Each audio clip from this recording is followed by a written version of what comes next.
Welcome to cloud learning channel. I hope everybody is doing good. So आज के इस video में हम लोग बात करने जा रहे हैं नेक्स्ट टॉपिक, लेक्चर नंबर 3 है ये। ठीक है। और लेक्चर नंबर 3 में जो अभी टॉपिक है वो है आपका compare active directory domain services to Microsoft Entra ID. ठीक है। सो अभी आपने जो माइक्रोसॉफ्ट एंट्रा कंसेप्ट हमने लास्ट वीडियो में देखा, अगर आपने नहीं देखा है तो लेक्चर नंबर 2 को फॉलो कर लेना यूट्यूब चैनल की प्लेलिस्ट में, आपको मिल जाएगी यहाँ पे।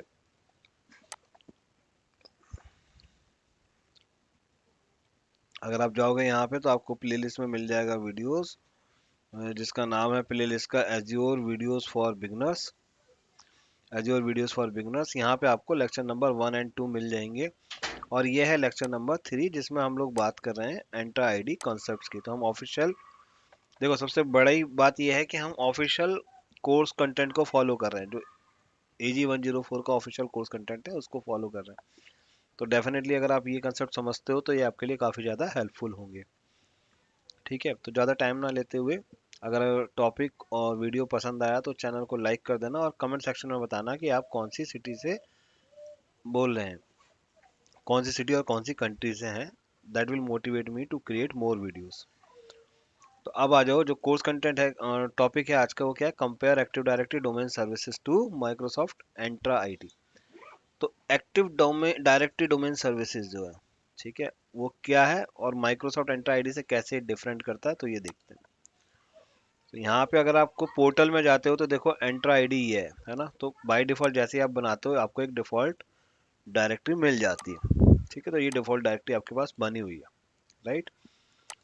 इसी में आप देखोगे तो टेनेंट्स भी हमने पढ़ा था लास्ट उसमें, तो टेनेंट्स क्या बने हुए हैं, तो वो भी आपके पास बन जाता है। जैसे अभी आपकी कंपनी जो भी है उसका नाम रख सकते हो, और जैसे मैंने रखा तो AWS learning gmail.onmicrosoft.com।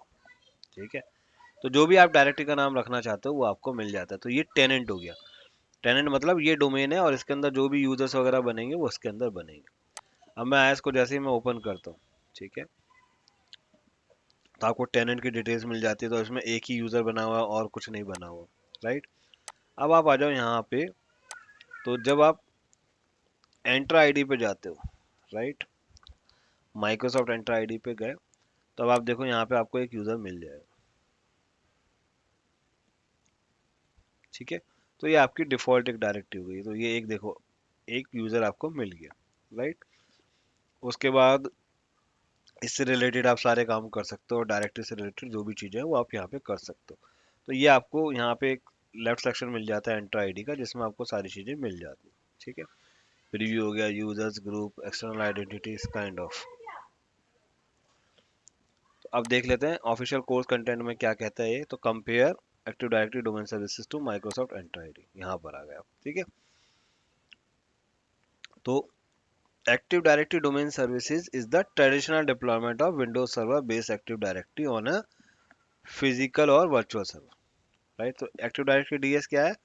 Traditional deployment of Windows Server based Active Directory on a physical और virtual server। तो जब आप ट्रेडिशनल डिप्लॉयमेंट करते हो, एक्टिव डायरेक्टरी को इंस्टॉल करते हो किसी फिजिकल या वर्चुअल मशीन पे, तो उसको ADDS बोला जाता है।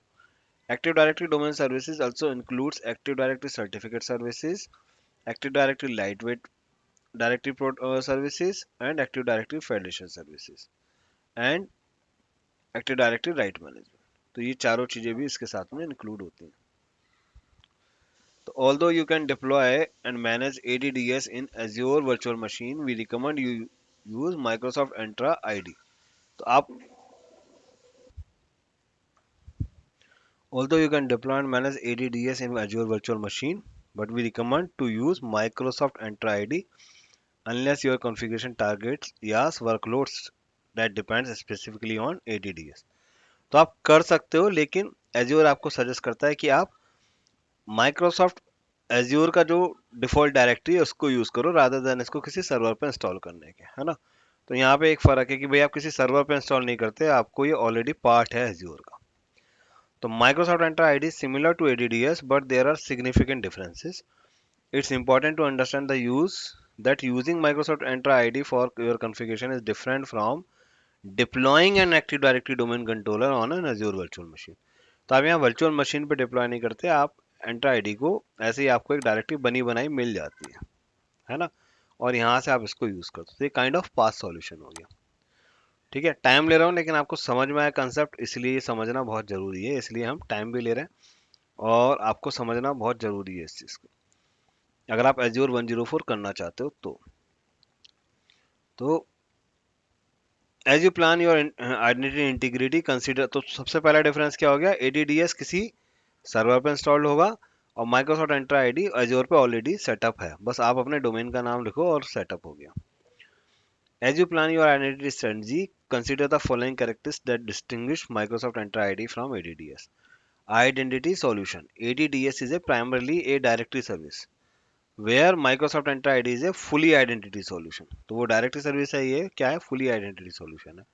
Microsoft Entra ID is designed for internet based application that use HTTP and HTTPS communication. तो ये इंटरनेट बेस्ड एप्लीकेशन के साथ में ज़्यादा अच्छे से काम करती है। The feature and capabilities of Microsoft Entra ID supports target strong identity management. तो ऑथेंटिकेशन कैसे हो रहा है या रिक्वेस्ट कैसे आ रही है, एचटीटीपी और एचटीटीपीएस के थ्रू। Communication protocol, because Microsoft Entra ID is based on HTTP and HTTPS, it does not use Kerberos authentication जो आपका डिफॉल्ट में एक्चुअली एडीडीएस के साथ में यूज होता है। Microsoft Entra ID implements HTTP and HTTPS protocols such as SAML, WS Federation, and OpenID Connect for authentication and auth for authorization. तो ये सेकंड हुआ कि यहाँ पे H T T P S protocol use होता है, तो ये लोग सैमल डब्ल्यू एस फेडरेशन को यूज करते हैं और ओपन आईडी कनेक्ट को यूज करते हैं, जबकि एडी में कैसे होता है, कार्बोरोस ऑथेंटिकेशन होता है। ठीक है, federation services, Microsoft Entra ID includes federation services and many third party services like Facebook. ठीक है, फेडरेशन कर सकते हो किसके साथ में, लाइक फेसबुक के साथ में इंटीग्रेशन कर सकते हो, गूगल के साथ में इंटीग्रेशन कर सकते हो, तो फेडरेशन सर्विसेज को सपोर्ट करता है। फ्लैट स्ट्रक्चर, यहाँ पे OU नहीं होती हैं, तो OU हो गया, GP हो गया, वो नहीं होती है।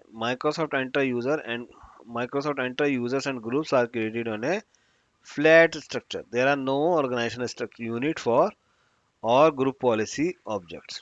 ठीक है, manage services, Microsoft Entra ID is a manage services, already managed है, आपको नहीं मैनेज करना, you only manage users groups and policies.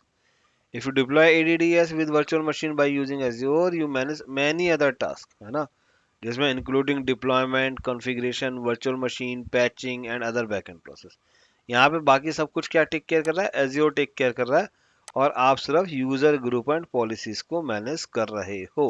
ठीक है, तो नेक्स्ट यूनिट है हमारी सिलेक्ट माइक्रोसॉफ्ट एंटर एडिशन, हम उसके बारे में बात करेंगे क्या क्या ऑप्शंस हैं, बट फिलहाल इस टॉपिक में आई होप ये आपको समझ में आया होगा और आपको एक्टिव डायरेक्टरी डोमेन सर्विसेज से माइक्रोसॉफ्ट एंटर आईडी को अभी आप कंपेयर कर पा रहे होंगे और क्या डिफरेंस है वो समझ पाए होंगे। ठीक है, आपका कोई भी क्वेश्चन हो मुझे यहाँ पे कमेंट सेक्शन में राइट कीजिए, I will be happy to answer. और अगर आपको वीडियो पसंद आया तो प्लीज़ मुझे बताइए कि आप किसी सिटी और किस सिटी और कंट्री से बोल रहे हैं, I will be happy to know that. Thank you.